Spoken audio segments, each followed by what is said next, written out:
Respuestas simplistas a problemas complejos. Eh, bueno, ¿por qué nos interesan los chismes? Esta mañana leía un artículo de un economista católico eh, que hablaba acerca de la envidia y de cómo la envidia es atinente al dolor que se siente por el beneficio del otro o la alegría que se siente por el maleficio del otro, ¿no? Y consideraba en vínculo con el éxito de las redes sociales, Facebook y otras redes, cómo esas se conectan con la envidia, ¿no? Pero otro factor que hace que las redes sociales tengan éxito es el chisme. Otro economista que se llama Daniel Kahneman, que es psicólogo, también habla de que el chisme es más fácil y también más entretenido. Eh, y por eso se puede a través del chisme encontrar y etiquetar los errores de otros que reconocer los propios. Es mucho más fácil a través del chisme, porque son versiones simplistas.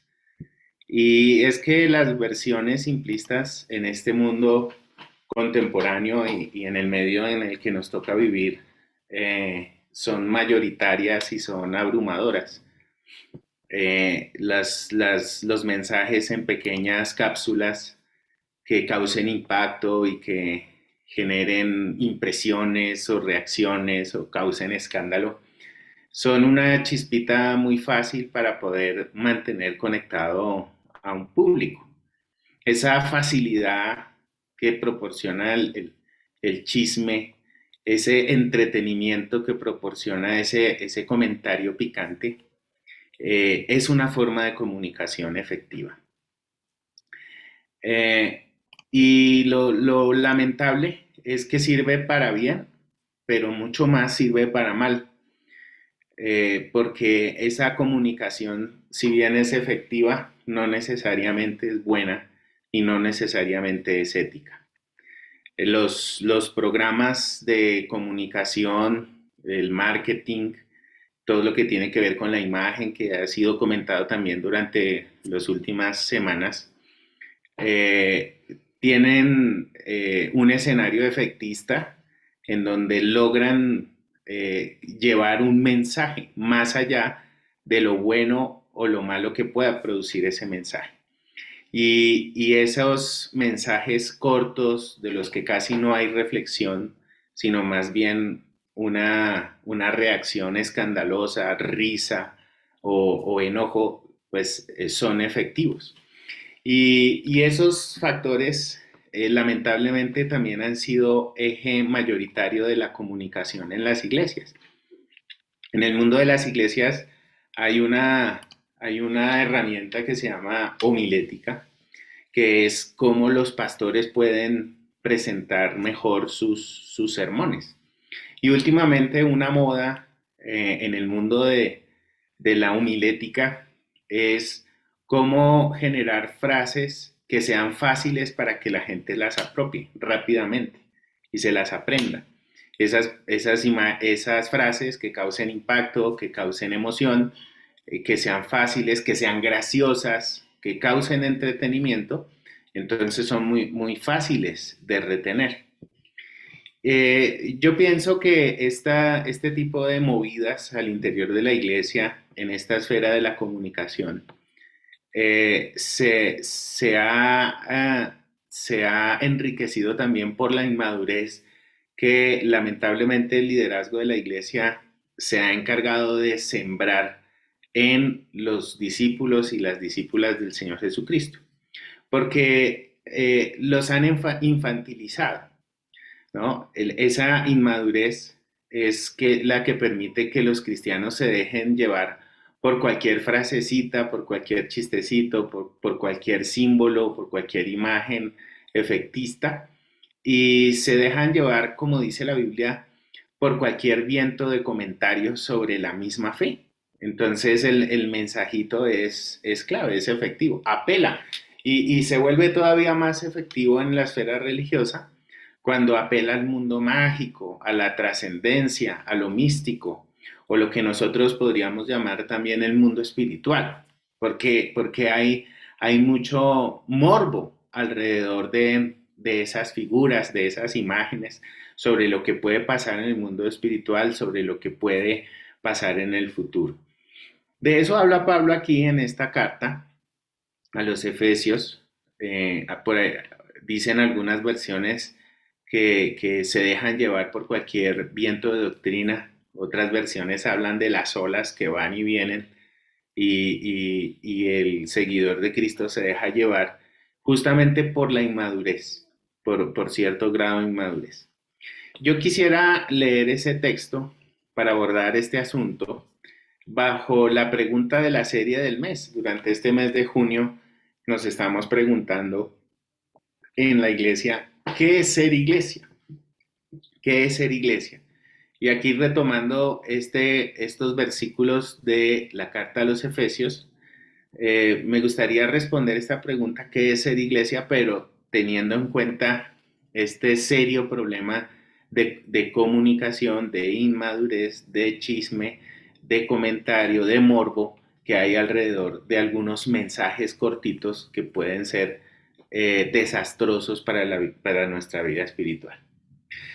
Dice la Biblia en el versículo 11 que Cristo constituyó a unos apóstoles, profetas, evangelistas, pastores, maestros.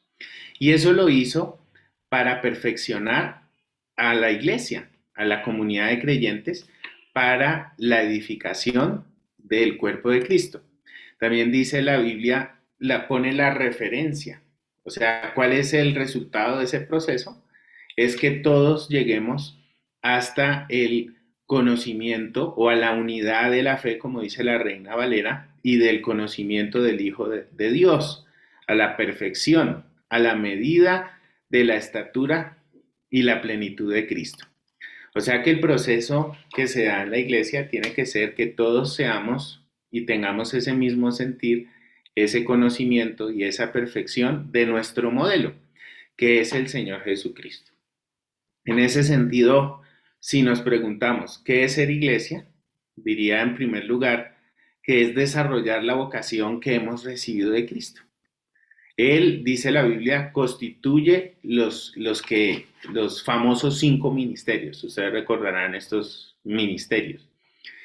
Más allá de nombrarlos uno a uno y de especificar su valor y de incluso el debate si hoy vemos o no vemos apóstoles, quiénes son los apóstoles de hoy día y demás. Digamos, independientemente de eso, Cristo levanta ministerios en la iglesia para que todo el cuerpo de creyentes sea edificado con una referencia fundamental y es que el círculo vuelve a Él, para que todos seamos y reproduzcamos la vida de Cristo desde nuestra cotidianidad, desde nuestra vida, desde lo que somos. Cristo constituye ministerios con el fin de perfeccionar a sus seguidores para edificar los ministerios de todos. O sea, nosotros recibimos una vocación y esa vocación viene del Señor Jesucristo. De ahí en adelante, nosotros vemos una cantidad de ministerios en la iglesia, que no solamente son estos 5 ministerios. Bueno, hay que decir que yo creo que existen, sí, los ministerios apostólicos, pero no en la forma como se ven en los sistemas de comunicación cristiana evangélica. La mejor versión de lo que significa ser un o una apóstol es el misionero o la misionera, que va a diferentes lugares y tiene esa fibra y esa fuerza para poder consolidar nuevos grupos de creyentes en diferentes lugares, especialmente lejos de su tierra. Esa sería para mí la mejor versión. Pero también hay pastores o pastoras, también hay evangelistas que tiene que ver con esas personas que tienen la capacidad de poder testificar a otros, una forma muy especial del Señor Jesús, tienen son usados por el Espíritu de Dios para abrir los corazones en una forma más rápida que la que podríamos tener otros ministerios, ciertamente. Yo creo que hoy hay ministerios proféticos también, pero esa profecía vinculada a la fuerza de la predicación de los profetas del Antiguo Testamento es una profecía que apunta a la justicia del reino de Dios. Es ese carácter profético del mensaje del Señor Jesucristo. Hay maestros y maestras, en fin, están esos ministerios. Pero dando un paso más allá de los ministerios, por ahí Romanos habla, por ejemplo, del que preside, del que sirve, del que hace múltiples cosas. En suma, todos hemos recibido un ministerio de parte de Dios y ese ministerio lo podemos desarrollar en la iglesia. Tiene la intención de perfeccionarnos y edificarnos los unos a los otros y tiene como referencia el modelo del Señor Jesucristo. Ahora lo que necesitamos preguntarnos es, ¿por qué hacemos lo que hacemos en la iglesia? La misma Biblia también habla de que muchos se acercan a ser seguidores de Jesús por el dinero, se enriquecen. Por ahí dice Pablo, el mismo Señor Jesucristo hablaba de ciertas intenciones de reconocimiento, incluso en el círculo privado de los apóstoles, de los 12, de querían ser el primero entre los demás. Hay otros que lo hacen por puro compromiso, por apariencia, por mostrar a otros y por no quedarse atrás. Otros lo hacen por mera apariencia, de pronto por un cristianismo de moda y por eso están en la iglesia. Otros están en la iglesia solamente para recibir, sentirse bien y poder tener una vía de escape a la dura realidad que tienen que enfrentar en su vida. Pero sí tenemos que preguntarnos por qué hacemos lo que hacemos y por qué servimos en la iglesia, cuál es el propósito. Y teniendo como referencia justamente esto, de que necesitamos, o sea, estamos aquí en la iglesia es para desarrollar la vocación que hemos recibido de Cristo. Eso significa que el fundamento de nuestras acciones es ¿quién? Cristo. El fundamento de nuestras acciones es Cristo. Eso debe reflejarse en la relación matrimonial. Nosotros podemos tener el carácter de Cristo en la relación matrimonial, cuando nos soportamos, cuando nos perdonamos, cuando luchamos el uno por el otro, cuando damos la vida el uno por el otro en ese mismo modelo familiar que proporciona la carta a los Efesios. En la crianza de los hijos, nosotros también vemos el carácter de Cristo, ese trato amoroso y cuidadoso de parte de Cristo, que Cristo, de parte de Dios, que tiene con nosotros, nosotros también lo tenemos con nuestros hijos e hijas. La relación con los vecinos.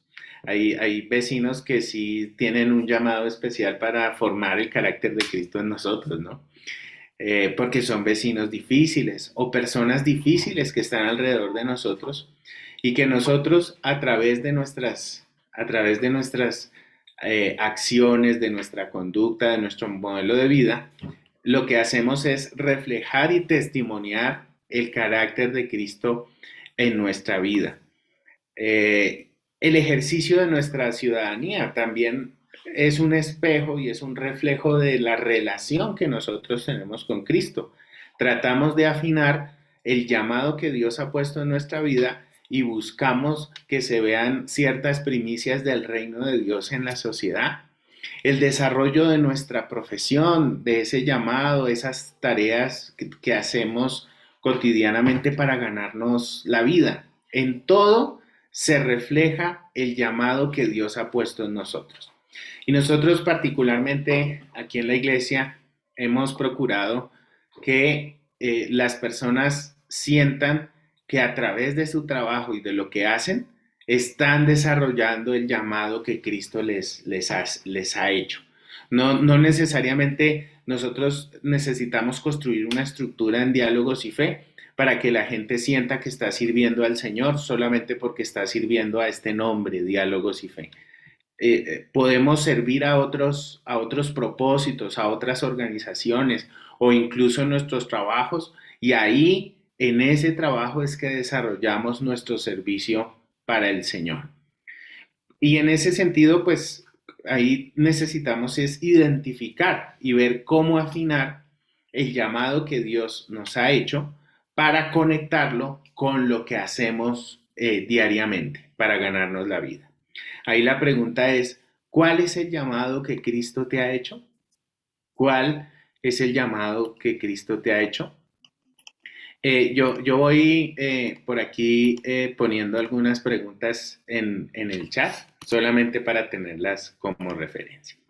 Muy bien, entonces hemos dicho que ser iglesia, estamos estudiando Efesios capítulo 4, versículos 11 al 16, y hemos notado algunos problemas de comunicación, es una comunicación ligera, que es una comunicación que genera escándalo, que es una comunicación efectiva, pero que no necesariamente es ética, es una comunicación correcta. Y lo hemos vinculado con la inmadurez de la que habla el apóstol Pablo aquí en Efesios 4, del 11 al 16. Entonces nos estamos preguntando qué es ser iglesia según esa cita y lo primero que hemos dicho es ser iglesia es desarrollar la vocación que hemos recibido de Cristo. Segundo, ser iglesia es crecer a la medida de la estatura de la plenitud de Cristo. Ser iglesia es crecer a la medida de la estatura de la plenitud de Cristo. Seguramente recordamos este texto porque este versículo 14 es un versículo que es muy conocido. Mire lo que dice la Biblia, si usted tiene a bien ahí mirar el versículo 14, Efesios 4:14. Para que no seamos ¿qué? Niños, fluctuantes, llevados por doquiera de todo viento de doctrina, por estratagema de hombres que para engañar emplean con astucia las artimañas del error. ¿Sí? Ahí se habla entonces de crecimiento para llegar, para no ser niños, como podríamos decirlo en otras palabras, para madurar, ¿no? Para madurar. Dejar la infancia espiritual. Esa infancia espiritual es frágil, de acuerdo a este texto, y es frágil frente a los engaños. Ese es el problema que necesitamos contrarrestar de alguna forma. A la gente le entran muchísimo más fácil los mensajes a través de TikTok que a través de una presentación del Evangelio. Y tenemos ese desafío, nos toca meternos a este tipo de redes y tratar de encapsular el mensaje de alguna forma para ser efectiva. Pero con todo, no podemos perder de referencia lo que dice la Biblia. Lo que dice la Biblia es que necesitamos hacer que la gente madure, hacer que la gente crezca. Y es un gran desafío porque justamente eso significa luchar contra la infantilización de la fe, que es el problema al que nos estamos enfrentando. Una estrategia, por ejemplo, una estrategia de manipulación es acostumbrar a la gente a frases populares, entretenimiento, repetición, ¿no? Distractores infantiles para que la gente no llegue a la mayoría de edad espiritual. Pueden ser recursos pedagógicos para que la gente conecte. Yo reconozco que pues en otras esferas, no aquí en la iglesia, pero me ha tocado usar esos símbolos porque si no, no llego a veces a las personas y tratar de equilibrar a través de estos símbolos, como por ejemplo, dígale al que tiene a su lado tal cosa, ¿no? o pues en nuestra jerga evangélica, especialmente pentecostal, ¿cuántos dicen amén a esta palabra? Algunos recursos que se tienen, pero que han sumado a la infantilización. Y algunos pastores llegan a frases claves y producen unos chistes muy geniales, pero que están comprometidos con unos mensajes que faltan en su carácter ético.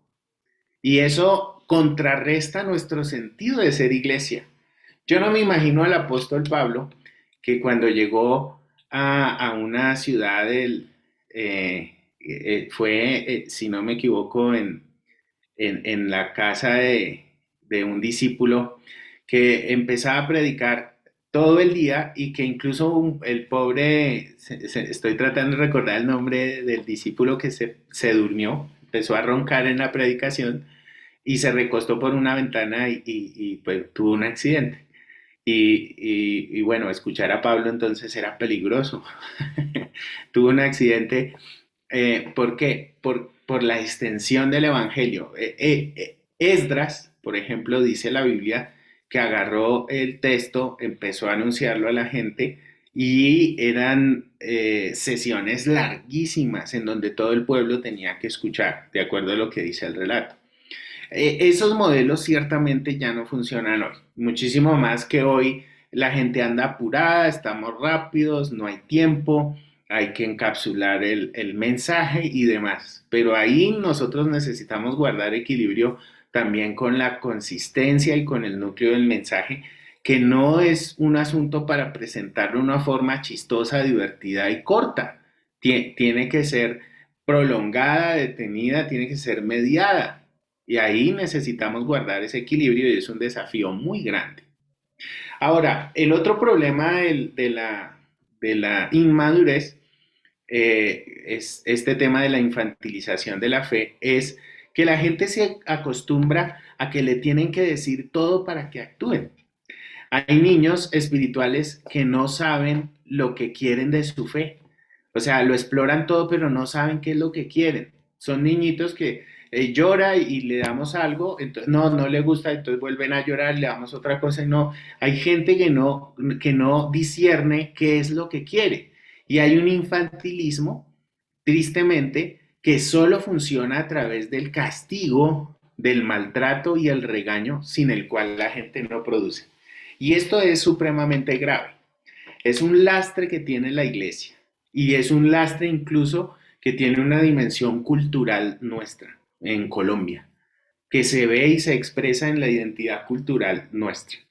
Que si no hay un policía o no hay alguien que le controle la vida, que lo agende, que lo maltrate, que lo ultraje, que lo regañe, que le suba la voz, que lo sacuda, entonces la gente no funciona. Entonces no estamos enseñando autonomía. Y eso es tremendamente terrible al interior de la iglesia. Jesús tenía que estar regañándolos, perdónenme la expresión, vaciando a sus discípulos todo el tiempo para que los discípulos entendieran. Ciertamente eran personas difíciles. Tanto tiempo anduve con ustedes y no entendieron esto, ¿no? Uno ve al Señor Jesús también con eso, pero también uno ve una pedagogía de libertad y de madurez en el Señor Jesús con una metodología de hacer preguntas todo el tiempo para que la gente pudiera entender. Entonces necesitamos nosotros generar por lo menos un grado, un nivel, ciertamente adoptar estrategias, pero sí necesitamos lograr un nivel porque esto tiene que ver con la identidad de la iglesia, con el ser iglesia, con el ser discípulos y discípulas de Jesús. Esta semana vi un apunte, un aporte de la reverenda Anne Brugart, que es la secretaria general de la Federación Luterana Mundial, que tan pronto la vi me impactó. Dice así, si traduje bien, las iglesias deben discernir cuidadosamente los espíritus para combatir el surgimiento de regímenes autoritarios y populistas, así como el aumento de fundamentalismos y otras teologías engañosas que ofrecen respuestas demasiado simplistas a problemas complejos. Vuelvo a leerlo. Las iglesias deben discernir cuidadosamente los espíritus, discernimiento de espíritus, ojo, esto tiene que ver en clave bíblica. ¿Para qué? Para combatir el surgimiento de regímenes autoritarios y populistas muy cercanos y afines también a las expresiones bíblicas, a las expresiones pastorales, a los modelos eclesiales, ¿sí? Así como el aumento de fundamentalismos y otras teologías engañosas que ofrecen respuestas demasiado simplistas a problemas complejos. Es una alusión a este problema. Por eso Pablo dice, para que ya no seamos niños fluctuantes llevados por doquiera de todo viento de doctrina, por estratagema, por engaño, por artificios de engaño, que la gente actúa con astucia para engatusar a muchas personas y para llevarlos a la destrucción. Mis hermanos y hermanas queridas, no podemos nosotros olvidar que se le han levantado personajes y que le han dicho a mucha gente sus doctrinas y sus creencias, que resultan ser efectivas, modos y mecanismos en que la gente se divierte, pasa un buen rato, y en la historia nos acordamos, por ejemplo, de un personaje, David Koresh, que indujo al suicidio a varias personas en simultánea, con usos, alegorías bíblicas y demás. ¿Por qué? Ahí hay, digamos, infantilismos que son terriblemente peligrosos y que no solamente pueden hacer llevar a la iglesia al desastre, sino también a una sociedad. Y en este sentido, aquí me pregunto, ¿qué grado de madurez estamos propiciando en nuestra propia vida?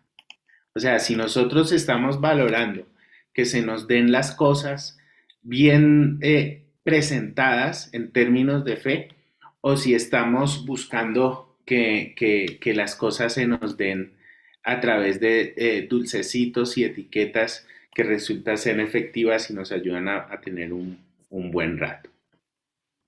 En tercer lugar, ¿qué es ser iglesia? Primero, desarrollar la vocación que hemos recibido de Cristo. Segundo, crecer a medida de la estatura de la plenitud de Cristo. Tercero, seguir la verdad en amor, sustentándonos de Cristo. Seguir la verdad en amor, sustentándonos de Cristo. Oigan, hermanos, este asunto también resulta ser es sorprendente. Les cuento que yo no había leído con detenimiento esta parte de la escritura en el versículo 15 y el versículo 16, en la manera en que me acerqué y lo leí cuando estaba preparando este mensaje. Mire lo que dice la Biblia, sino que siguiendo la verdad en amor. ¿Qué significa eso? Dice, crezcamos en todo en aquel que es cabeza en Cristo. Esto es en Cristo, ¿sí? De quien todo el cuerpo, bien concertado y unido entre sí por todas las coyunturas que se ayudan mutuamente, según la actividad propia de cada miembro, toda la metáfora de la iglesia como cuerpo, recibe su crecimiento y vuelve otra vez para edificarse en amor. Entonces, esta idea del cuerpo me da una noción de, em, de lo que hablamos alguna vez aquí en la iglesia, de un crecimiento orgánico, que tiene que ver con la forma como una mano puede crecer, ¿no? El cuerpo va creciendo. Ayer en la casa de mi papá acompañándolo vimos una película, una, una, digamos, una mujer súper poderosa china, por ahí dentro de esa cultura china y demás, tocaba a un señor que estaba limitado de algunos miembros de su cuerpo y le hacía crecer el brazo y le hacía crecer la pierna de una forma mágica. Así no funciona. Ojalá fuera así de fácil, pero así no funciona. Y el cuerpo de Cristo tiene que ser un crecimiento orgánico. Nosotros en nuestra naturaleza necesitamos buscar ese crecimiento orgánico y con una perspectiva que aquí el apóstol Pablo la está llamando verdad, ¿sí? Siguiendo la verdad, versículo 15. Siguiendo la verdad. ¿Y cómo siguiendo la verdad? En amor. ¿Qué veo aquí? El crecimiento en la fe está determinado por el seguimiento de la verdad, pero no de cualquier manera, sino en amor. Alguna vez yo tuve un diálogo en una consejería con alguien aquí de la iglesia y la persona daba a entender que no deberíamos nosotros tener un canon doctrinal, eh, o por lo menos no tener unos lugares fijos. Y yo le hacía notar de que sí hay innegociables en el camino del Señor Jesucristo, hay innegociables, y que necesitamos nosotros tener una base, sino pues entonces en qué creemos y a dónde nosotros nos acercamos. Y la predicación pasada, lo que nosotros estuvimos viendo hace 8 días, es que hablando de sanas doctrinas o sana doctrina, sanas prácticas, es que la sana doctrina que nosotros predicamos y anunciamos está vinculada con el amor del Señor Jesucristo. Nosotros soltamos un bombazo, como les dije la vez pasada en el diálogo presencial, y es que la sana doctrina a la que se refería el apóstol Pablo no es necesariamente un canon doctrinal, pero sí es una base fundamental, es el fundamento, es las palabras de Cristo, es la actitud de Cristo, porque nosotros somos discípulos del Señor Jesús. Y nuestro asunto en cuanto a la sana doctrina es identificar lo que el Señor Jesucristo nos ha dicho para promoverlo, replicarlo, difundirlo y que corra y viva la palabra del Señor Jesucristo en diferentes lugares. En ese sentido, sí tenemos también una verdad y nosotros anunciamos y somos testigos de la verdad. Y el Señor nos ha llamado a anunciar esta verdad a otros. Entonces, esta verdad y el núcleo es la actitud, la persona, la forma del Señor Jesucristo, la buena nueva de la que habla la Escritura.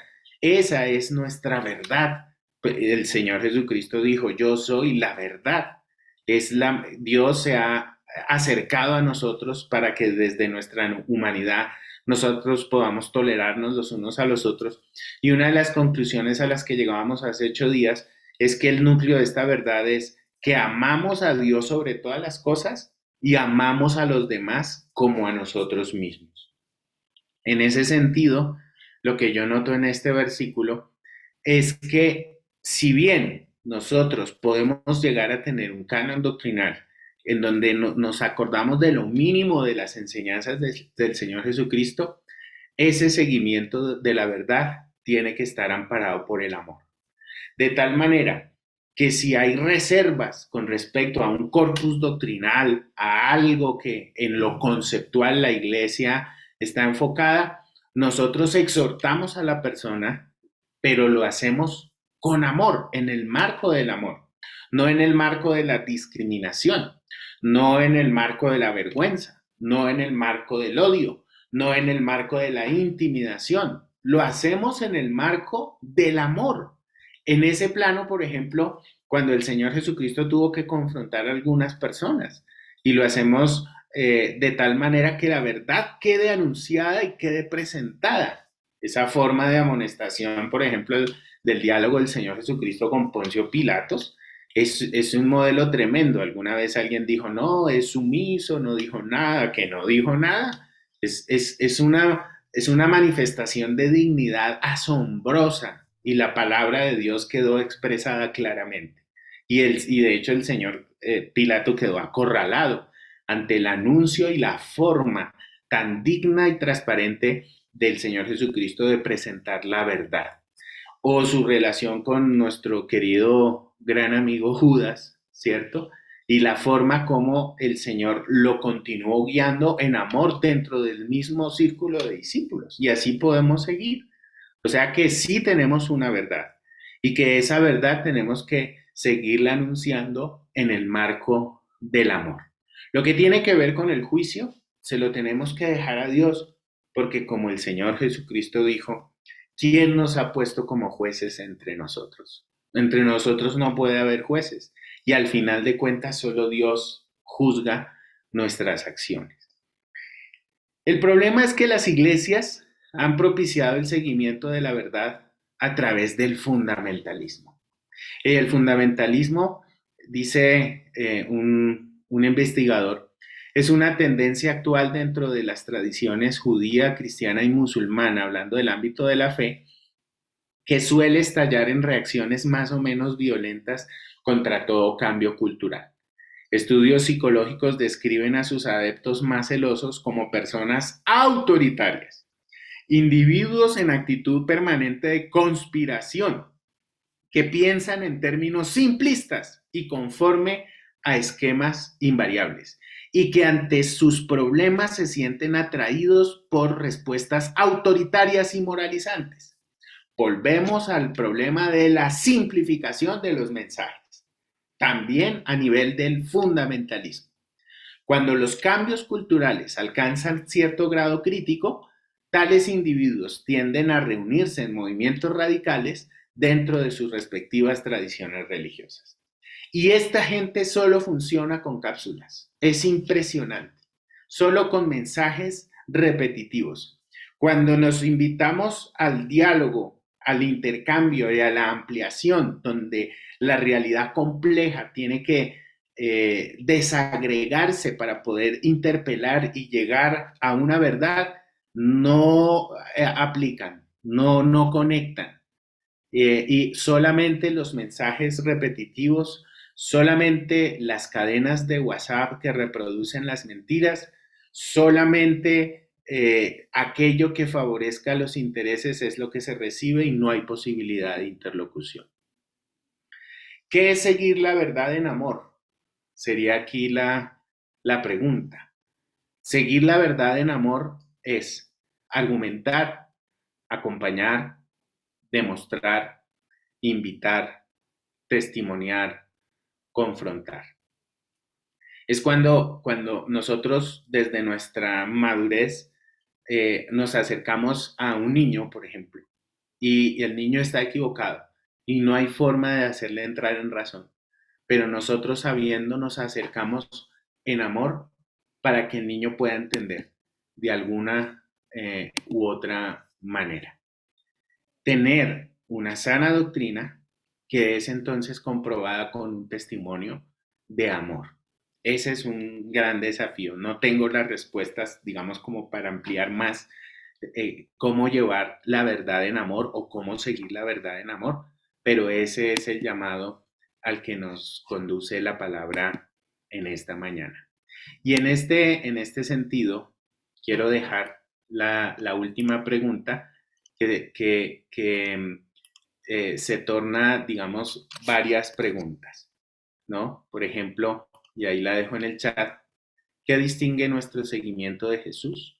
¿Qué distingue? O sea, ¿qué caracteriza nuestro seguimiento de Jesús? ¿El autoritarismo? ¿La pasividad? ¿O lo distingue el amor? ¿Qué distingue nuestro seguimiento de Jesús? ¿El autoritarismo, la pasividad o el amor? Muy bien. Respuestas simplistas a problemas complejos. A la luz de la carta de los Efesios, capítulo 4, versículos 11 al 16, hemos procurado definir iglesia, que es una propuesta que ofrezco para ustedes. Es desarrollar la vocación que hemos recibido de Cristo, es crecer a la medida de la estatura de la plenitud de Cristo y es seguir la verdad en amor, sustentándonos de Cristo. En la iglesia nosotros tenemos la costumbre de mediar un poco la palabra y de conversar acerca de la presentación del mensaje, de la predicación. Así que antes de orar, preparando nuestro corazón para pedirle al Señor discernimiento y su presencia para que nos fortalezca en la fe, quisiéramos escucharles acerca de esta presentación, si hay alguna pregunta, si hay alguna objeción, si hay algo que les mueve, bueno, alguna reacción de acuerdo a la palabra que ha sido presentada, les escuchamos entonces como de costumbre en esta mañana.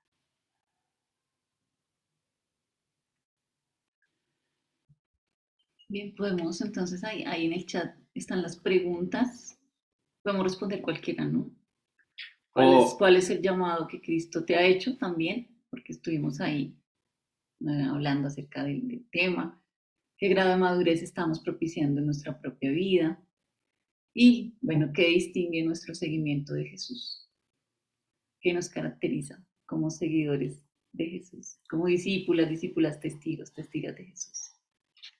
sí, no, no solamente las preguntas, sino Bueno, si tienen aportes, comentarios, también lo lo que pueden Dios hacer ha hablado también a través de con, este mensaje en con sus vidas. plena libertad. Entonces, oramos a Dios. Dios de la vida, Dios eterno, nos unimos en esta mañana en oración delante de tu santísima presencia. Vuelvo a citar tu palabra cuando dice que si dos o tres se reúnen en mi nombre, allí estaré, dice el Señor Jesucristo. Y, y esta reunión tiene sentido si tú estás presente, Señor Jesús, Cristo de la gloria, amado Cristo. Hemos decidido servirte, hemos decidido seguirte. Eh, como se ha dicho, tenemos sueños, eh, esperanzas, ilusiones, proyectos propios, pero hemos decidido seguirte. Y tú sabes y nos darás conforme a lo que es tu deseo y conforme a lo que tienes y te reservas para nosotros. Hay muchas peticiones y hay miles de personas, millones de personas que en este momento se encuentran en una conexión con algún predicador o predicadora. Y allí se están jugando ese deseo de una palabra de ánimo, de una palabra de aliento, esa petición, esa plegaria, ese anhelo que se fusiona con todas estas directrices, con todas estas palabras que se dan. Y necesitamos, Señor, que toques en este momento cada corazón y cada vida a través de la predicación de tu palabra, incluyendo al predicador o a la predicadora. Nos desenfocamos tanto, eh, pedimos, Señor, en este mismo momento que puedas enlazarte, Señor, con nosotros en esta conexión y que puedas, Señor, visitar a cada persona eh, y que respondas a sus peticiones conforme a tu propósito y que nos ayudes a ser mejores discípulos tuyos. Tú eres la esencia de nuestra vida de fe. Sí, sí. Hemos decidido seguirte y eres la esencia de toda nuestra existencia. Y permite, Señor, que esta vida de Cristo, que esta esencia tuya llene todo nuestro ser. Que nuestra mente sea la mente de Cristo, que nuestro corazón sea el corazón de Cristo, que nuestras acciones sean las acciones de Cristo. Y que en medio tú consideres todas nuestras peticiones, nuestros deseos, nuestros miedos, nuestro dolor, nuestras incertidumbres, nuestras preguntas. Yo oro por cada persona, Señor, que se ha conectado en esta mañana. Tú conoces su corazón, conoces su vida, su mente, sus pensamientos. Y pido, Señor, que en este momento les visites y que esa presencia, que ese anuncio de Cristo en su corazón les fortalezca para continuar y perseverar en tu santísimo nombre. Señor, somos una iglesia y en nuestra naturaleza amamos y estamos dispuestos a amar. Eso es lo que queremos, eso es lo que anhelamos. En medio de nuestras limitaciones, en medio de nuestros pecados, en medio de nuestras desorientaciones, queremos que tú estés presente, que marques el sentido de nuestro camino y que nos ayudes a vivir conforme a tu propósito y tu santísima voluntad. Aquí estamos, Señor. Pido que esa manifestación especial, espiritual, inunde cada lugar, la sala, la habitación, donde cada quien esté, la calle, el servicio público, Señor. En este mismo momento, que esa presencia de Cristo, ese Cristo maravilloso, ese Cristo resucitado, obre en cada vida y en cada corazón en el nombre de Jesús. Que transformes nuestras vidas, que llenes con tu espíritu, que el espíritu de Cristo inunde nuestro ser, que nos llene de esos dones, que siga llamando, siga llamando, siga llamando, Señor. Que afirmes esas vocaciones en cada vida, en el nombre de Jesús, y se tenga la fuerza suficiente para perseverar y continuar conforme a ese llamado que tú has puesto en nuestro corazón. En el nombre de Jesús oramos, Señor, y te damos gracias. Amén. Amén. Amén y amén.